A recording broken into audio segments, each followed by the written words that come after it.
আসসালামু আলাইকুম রহমতুল্লাহ বারাকাতুহু। কেমন আছেন আপনারা সবাই? আশা করি ভালো আছেন। তো আজ ১৯তম শিক্ষক নিবন্ধন যে পরীক্ষাটা আপনাদের সামনে আসতে যাচ্ছে তার উপরেই আলোচনা নিয়ে এসেছি। আলোচনায় যাওয়ার আগে মহান আল্লাহর অশেষ রহমত এবং আল্লাহর প্রতি শুকরিয়া আদায় করে আমি আজকে শুরু করতেছি। কারণ আজ বসন্তের অর্থাৎ বাংলা নববর্ষ অনুযায়ী আজ বাংলা বসন্ত বলতে পারেন চলে এসেছে, ঠিক আছে। এবং আজকে ফেব্রুয়ারি 13 তারিখ, বসন্তও চলে এসেছে। এই যে সুন্দর পরিবেশ, চারপাশে ফুলে ভরে গেছে আর কি।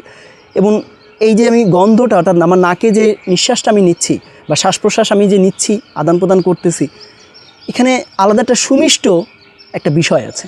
তো যাই হোক, সব কিছুর পক্ষ থেকে স্বাগতম আপনাদেরকে। এখন যে আলোচনা তা হচ্ছে যে ১৯তম শিক্ষক নিবন্ধন পরীক্ষার বিষয়ভিত্তিক কীভাবে পড়াশোনা আপনারা করবেন, কি পড়বেন বা কি সাবজেক্টে আপনারা পরীক্ষা দেবেন, কোনটা হবে আপনাদের সাবজেক্টিভ, এই নিয়ে আপনারা অনেক দোলাচলের মধ্যে আছেন। কেউই এটা এক্স্যাক্টলি বলতে পারতেছে না, কারণ যেহেতু সার্কুলারটা আসেনি। তাই আমি আজকে চেষ্টা করব আপনাদের এই দোলাচল থেকে একটু হলেও মুক্তি দেওয়ার, আল্লাহর ইচ্ছায়। তা কেমন, তাই না? ধরেন ধাপে ধাপে যাই আর কি। ধরেন আপনি স্কুল পর্যায়ে 2তে পরীক্ষা দিতে যাচ্ছেন। সেক্ষেত্রে আপনি আপনার এসএসসি এবং ইন্টারে যে গ্রুপে পড়াশোনা করেছেন তার উপরে ভিত্তি করে আপনার পরীক্ষায় সেইভাবেই প্রশ্ন আসবে। এখন যদি কথা হচ্ছে কেউ যদি এসএসসিতে এক গ্রুপে থেকে থাকে, ইন্টারে যদি আরেক গ্রুপ চেঞ্জ করে আসে, সেক্ষেত্রে আপনি ইন্টারে যে গ্রুপে পড়াশোনা করেছেন সেই গ্রুপের উপরেই আপনার পরীক্ষা দিতে হবে। অর্থাৎ ধরেন আপনি ইন্টারে সায়েন্সে পড়লেন, সেক্ষেত্রে আপনার পরীক্ষা হবে হচ্ছে বাংলা, ইংরেজি, ম্যাথ। অর্থাৎ ম্যাথ বলতে সাধারণ যে গণিত, যেটা সাধারণ গণিত, অন্যান্য গণিত না, সাধারণ গণিত, হায়ার ম্যাথ না, সাধারণ গণিত, ফিজিক্স, কেমিস্ট্রি আর হচ্ছে বায়োলজি। এই যে বিষয়গুলো এর উপরে পরীক্ষা হবে, বুঝতে পেরেছেন? অর্থাৎ বাংলা, ইংরেজি, অঙ্ক, সাধারণ গণিত এটা সবার জন্য থাকবে, সে যে গ্রুপেই পড়েন না কেন। যেহেতু আপনি এসএসসিতে তো সেটা পড়েছেন সাধারণ গণিত, প্লাস হচ্ছে আপনার ইন্টারে যে গ্রুপে আপনি পড়েছেন তার থেকে মেজর যে বিষয়গুলো আছে সেইগুলো থেকে আপনাদের প্রশ্ন হবে। এর উপর ভিত্তি করে 100 মার্কের সাবজেক্টিভ প্রশ্ন হবে, ঠিক আছে। এই হচ্ছে আপনার গ্রুপ 2। এবং এখানে আবেদন করতে আপনাদের যোগ্যতা সর্বোচ্চ ইন্টার হলেই যথেষ্ট, এর বেশি আপনাদের লাগবে না। ওকে, ইন্টার পাস হলে আপনি আবেদন করতে পারবেন। এখন আসেন স্কুল পর্যায়ে 1-এ। দেখুন, আমি আমার আগের ভিডিওতে বলেছিলাম যে স্কুল পর্যায়ে 1-এ যারা ডিগ্রি পাস করেছেন তারা আবেদন করতে পারবেন না। আমি এমন একটা কথা বলেছিলাম। আমি এই কথাটা এই জন্যই বলেছিলাম যে 19তম শিক্ষক নিবন্ধন সার্কুলারে যদি আসে সেখানে হয়তো এই বিষয়টা আপডেট করা হতে পারে। সেক্ষেত্রে আপনার ডিগ্রি কোর্সের মান যদি অনার্স সমমান পর্যায়ে না হয় এবং আপনি যদি মাস্টার্স না করে থাকেন 2 বছর মেয়াদি, তাহলে হয়তো আপনি আবেদন করতে পারবেন না। আমি সেই ভিত্তিতেই বলেছিলাম। অনেকে এটা আমাকে ভুল ধরেছেন। দেখুন, আমার ভুল হতেই পারে। আমি কিন্তু 19তম ভিত্তিতে বলেছি।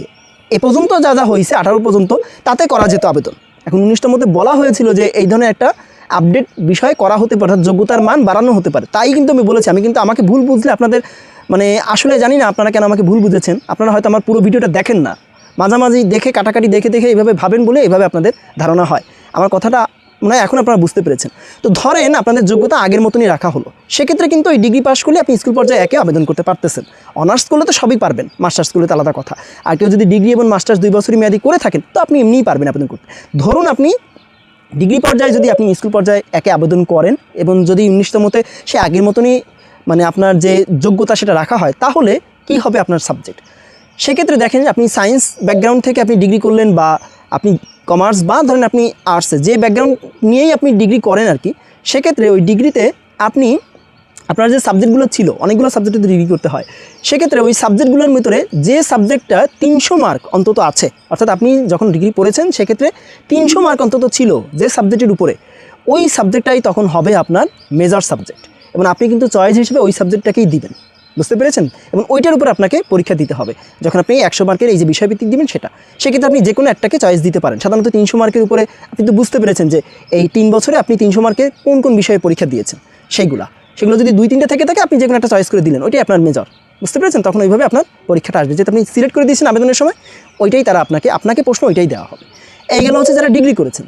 যারা ফাজিল করেছেন তাদেরও সেম, অর্থাৎ যারা মাদ্রাসা পর্যায়ে তাদেরও সেম সিস্টেম, এই একই সিস্টেম। আর যারা অনার্স করেছেন তারা তো বুঝতেই পেরেছেন, যারা অনার্স করেছেন তারা যে সাবজেক্টে অনার্স করেছেন ওই সাবজেক্টই হচ্ছে আপনাদের সাবজেক্টিভ বিষয়। আর যারা বিবিএ করেছেন, ধরেন যারা বিবিএ করলেন, বিবিএও তো আপনার বলতে পারেন যে অনেকগুলো সাবজেক্টের মতন। তবে সেক্ষেত্রে বিবিএতে যে মেজর যে সাবজেক্ট আপনার ছিল, ধরেন কেউ বিবিএ ইন ফিনান্স এটা করে থাকে, তো সেক্ষেত্রে ফিনান্সই হবে তার সাবজেক্টিভ, বুঝতে পেরেছেন? এই হচ্ছে বিষয়।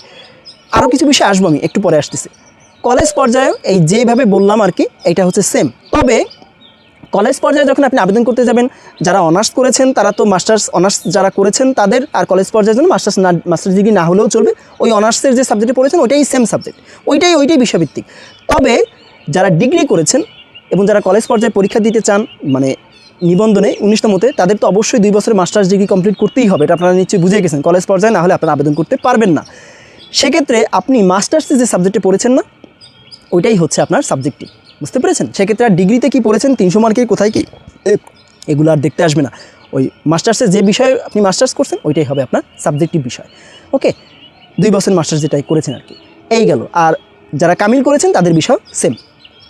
এবার আসেন হচ্ছে যে বিষয়গুলো আপনাদের সবচেয়ে বেশি সমস্যা আপনারা ভুগতেছেন, তা হচ্ছে স্যার আমরা তো অনেক ধরনের বিষয়ে পড়েছি, কিন্তু আমাদের এই ধরনের বিষয়গুলোকে আদৌ কোন সাবজেক্টের ভিতরে যাবে? ধরেন কেউ যদি রাষ্ট্রবিজ্ঞান পড়ে থাকে, কেউ যদি দর্শন পড়ে থাকে, কেউ যদি সমাজবিজ্ঞান পড়ে থাকে, কেউ অনেক কিছু পড়ছে। এখন যদি নিবন্ধন পরীক্ষার যারা কর্তৃপক্ষ, এনটিআরসি কর্তৃপক্ষ যদি এগুলোকে একটা বিষয়ের মধ্যে নিয়ে আসে, ধরেন এই যে কটা বললাম আর কি, কেবল যেটা বললাম, এগুলোকে যদি তারা রাষ্ট্রবিজ্ঞান সাবজেক্টের মধ্যে ধরে, তাহলে রাষ্ট্রবিজ্ঞানই হবে আপনাদের বিষয়, বুঝতে পেরেছেন? আবার কেউ যদি এগুলোকে সবগুলোকে নিয়ে সমাজবিজ্ঞান ধরে, তাহলে আপনি যখন আবেদন পূরণ করবেন তখন সমাজবিজ্ঞান দিবেন সাবজেক্ট।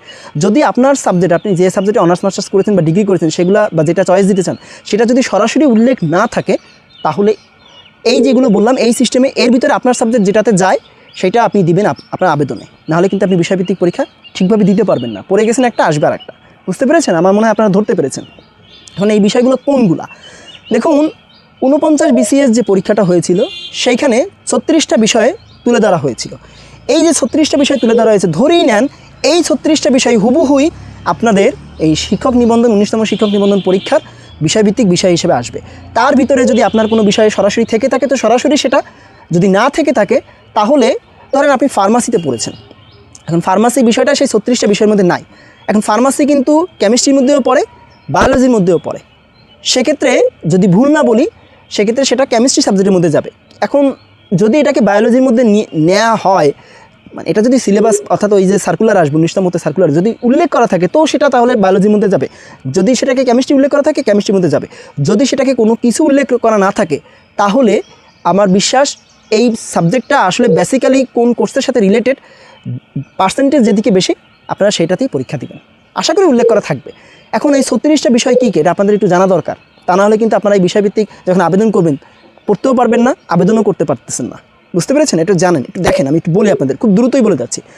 নাম্বার 1 হচ্ছে বাংলা, নাম্বার 2 হচ্ছে ইংরেজি, নাম্বার 3 হচ্ছে সংস্কৃত, নাম্বার 4 হচ্ছে মনোবিজ্ঞান, নাম্বার 5 হচ্ছে ইতিহাস, নাম্বার 6 হচ্ছে ইসলামের ইতিহাস ও সংস্কৃতি, নাম্বার 7 হচ্ছে ইসলামী শিক্ষা, নাম্বার 8 হচ্ছে দর্শন, নাম্বার 9 হচ্ছে শুধু শিক্ষা, নাম্বার 10 হচ্ছে তথ্য ও যোগাযোগ প্রযুক্তি, নাম্বার 11 ভূগোল, 12 অর্থনীতি, 13 রাষ্ট্রবিজ্ঞান, 14 সমাজবিজ্ঞান, 15 সমাজ কল্যাণ, 16 গার্হস্থ্য অর্থনীতি, 17 পদার্থবিদ্যা, 18 রসায়ন, 19 ফলিত রসায়ন, 20 গণিত, 21 ফলিত গণিত, 22 ভূতত্ত্ব, 23 উদ্ভিদবিদ্যা, 24 প্রাণীবিদ্যা, 25 প্রাণ রসায়ন, 26 মৃত্তিকা পানি ও পরিবেশ বিজ্ঞান, 27 খাদ্য ও পুষ্টি বিজ্ঞান, 28 হিসাব বিজ্ঞান, 29 ফিনান্স, 30 মার্কেটিং, 31 ব্যবস্থাপনা, 32 কৃষি, 33 সমুদ্রবিদ্যা, 34 electrical and electronics engineering, 35 computer science এবং 36 পরিসংখ্যান।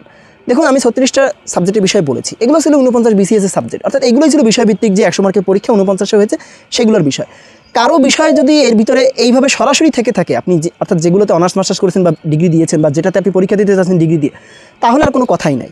কিন্তু যদি কারোগুলো না থেকে থাকে, তাহলে সেটা যেটার সাথে এইগুলো বললাম এর সাথে রিলেটেড, আপনি সেটাই এইভাবেই আপনি তখন চয়েস দিবেন এবং সেইগুলোর উপরই পড়বেন এবং সেগুলোতেই পরীক্ষা দিবেন, বুঝতে পেরেছেন? ধরেন এখন বিষয় হচ্ছে স্যার আমার যদি বিষয় ধরেন না, এখানে তো আমি 36টা আছে, 36টা নিয়ে আলোচনা করা সম্ভব না। ধরেন আমি ইংলিশ স্টুডেন্ট, যদি আমি 19তম শিক্ষক নিবন্ধন পরীক্ষা দিতাম কলেজ পর্যায়ে বলেন বা স্কুল পর্যায়ে, তাহলে আমার সিলেবাসটা কেমন হবে?